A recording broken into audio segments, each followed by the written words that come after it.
बड़ों को प्रणाम और छोटों को ढेर सारा आशीर्वाद। तो हुआ ऐसा कि एक दिन एक इंसान अपनी जिद पे अड़ गया। उसने कहा कि नहीं, भगवान जो भी करता है कुछ सही नहीं है, सिस्टम से कुछ भी नहीं चलता है भगवान। और जो भी करता है, कहीं ज़्यादा बारिश करवा देता है तो फसल खराब, कहीं बारिश ही नहीं होती तो सूखा पड़ जाता है। तरह तरह की परेशानियाँ, भगवान अगर चाहे तो सही कर सकता था, लेकिन सब कुछ उल्टा सीधा होता है। अगर ये इंसान के बस में, खास तौर से उस इंसान ने कहा कि अगर मेरे बस में होता तो मैं तो सब कुछ सही कर देता। मुझे अगर कोई एक दिन का भगवान बना दे तो मैं दिखा दूँ भगवान को कि सृष्टि चलती कैसे है।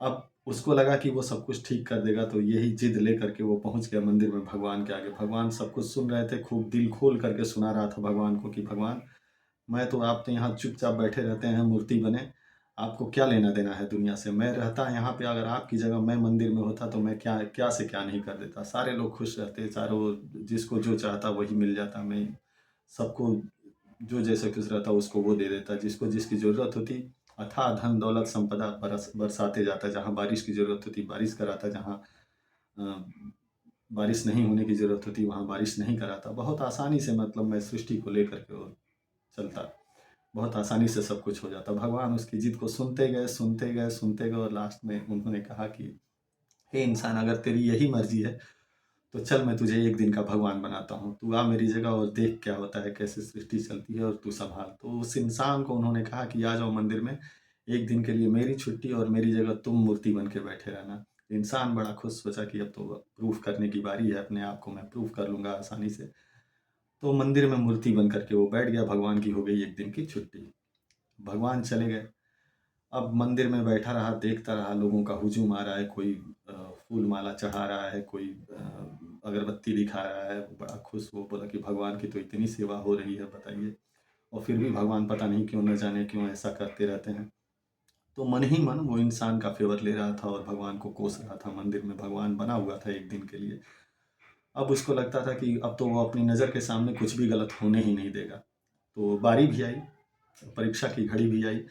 और हुआ ये कि उस दिन मंदिर में एक व्यक्ति आया, सेठ था वो। उसका पानी में बहुत बड़ा शिप चलता था।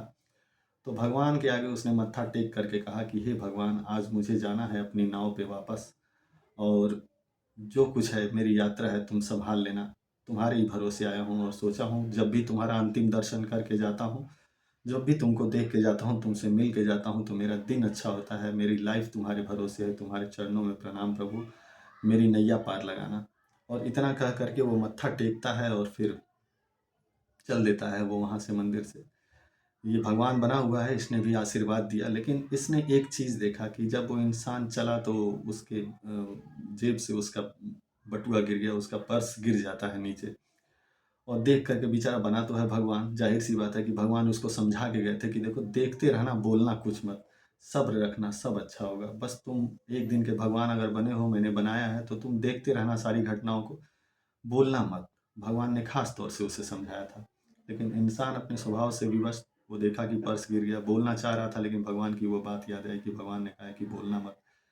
अब उसके बाद होता ये है कि उसके बाद दूसरा एक नवयुवक आता है, वो अपनी परेशानी लेकर के भगवान के आगे रोता है और कहता है, भगवान जो वो इंसान बना हुआ था उसके आगे रोता है और कहता है कि हे भगवान, मेरे घर में मेरा बच्चा बीमार है, मैं इलाज नहीं करवा पा रहा हूँ, और बताइए, इतनी दुख परेशानी है। कभी कभी तो मैं सोचता हूँ कि मैं क्या करूँ, कैसे बच्चे का इलाज कराऊँ। ना मेरा काम धंधा ठीक से चल रहा है, सब कुछ व्यापार वगैरह सब कुछ चौपट हो रखा है, और मैं सोच रहा हूँ कि क्या मैं अपने परिवार की जिम्मेदारियों को निभाने में इतना असमर्थ हूँ। तो तुम ही से सोल्यूशन मांगने आया हूँ। जब भी आता हूँ तुम्हारे पास, तुम कुछ कुछ ना कुछ रास्ता दिखाते हो और नैया पार लगा देते हो। इस बार भी उम्मीद से आया हूँ, भगवान ज़रूर कुछ रास्ता दिखाओ, कुछ बताओ। तब तक होता ये है कि ये इंसान चुपचाप सब्र रखे, भगवान बना हुआ है, देख रहा है सब कुछ कि होता है क्या, और मन ही मन सोच रहा है कि कितना ईज़ी भगवान का काम है, कुछ करना नहीं है, चुपचाप है। तो होता ये है कि उस व्यक्ति की नज़र उस पर्स पे पड़ती है, जो इतनी मन्नतें माँग रहा होता है, और वो देखता है पर्स को, और पर्स को उठा लेता है और कहता है, भगवान तेरा लाख लाख शुक्रिया, आज भी तूने मेरी मदद करी। मैं आज भी तेरे ही भरोसे आया था, और इस आज तुमने एक ही बार में मेरी प्रार्थना सुन ली। जब जब तेरे दरबार पे आया हूँ, तब तब तूने सहारा दिया है। इस बार भी तुमने मुझे इतना पैसा दे दिया, इसमें इतना पैसा है जिससे मेरे बेटे का इलाज हो जाएगा, घर परिवार अच्छे से चल जाएगा। तो बहुत बहुत धन्यवाद, भगवान को बहुत बहुत धन्यवाद देता है, और वो पर्स लेकर के वहाँ से चला जाता है। अब मंदिर में होता ये है कि उसके बाद तीसरा व्यक्ति आता है, वो भगवान का दर्शन करता है, भगवान की का पूजा पाठ कर ही रहा होता है तब तक। होता ये है कि अचानक से वो सेठ जिसका वो पर्स गिरा हुआ था, जो नाव पे जाने वाला था, वो भी आ जाता है। और आने के बाद वो कहता है कि भगवान, मेरा पर्स गिर गया है, मैं उसे ढूँढने आया हूँ। और वो अपने साथ पुलिस को भी लेके आया होता है। और वो देखता है मंदिर में जो व्यक्ति दर्शन कर रहा होता है, कहता है कि हो ना हो यही आया है मेरे बाद। हालाँकि वो तो तीसरा आदमी था जाने वाला। तो उसी को कहता है कि पुलिस को कि इसको पकड़ लीजिए, इसको पकड़ लीजिए, इसको सज़ा दीजिए, इसको मारिए, पीटिए, जो भी कीजिए, मेरा पर्स मुझे चाहिए वापस, क्योंकि मुझे यात्रा पे जाना था और पैसे और ज़रूरी कागज़ात कुछ उसमें थे। अब हुआ ये कि अब इसकी है तो इंसान भगवान बना हुआ, इसका सब्र जवाब दे जाता है। कहता है कि नहीं, इतना अनुचित तो मैं नहीं होने दूँगा। मैं भी ये भगवान को मुझे भी दिखाना है, कहीं न कहीं उसके मन में हो रहा था कि भगवान को मुझे भी दिखाना है कि इंसान क्या कर सकता है। तो आज मैं न्याय करके ही दिखाता हूँ। भगवान रहता तो न्याय नहीं करता, मुझे मौका मिला है, मैं न्याय करके दिखाता हूँ। तो वो बोल पड़ता है, कहता है कि देखिए मैं ही भगवान बना था और मैं आपके सामने बता रहा हूँ कि हकीकत में हुआ क्या, मैंने सब अपनी आँखों से देखा है।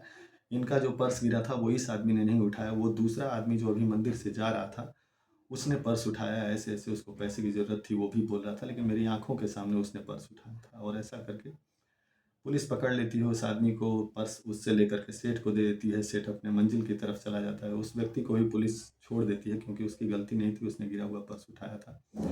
तो थोड़ी बहुत कहा-सुनी होने के बाद उसको छोड़ दिया जाता है। अब छोड़ दिया जाता है तो ये बड़ा खुश कि आज तो मैंने न्याय कर दिया। आखिर में अब भगवान आएगा तो उसको बताऊँगा कि देख मेरा न्याय, कैसे इंसान चलाता है सृष्टि को। तुम्हें तो सृष्टि इंसान के हाथों में दे देनी चाहिए।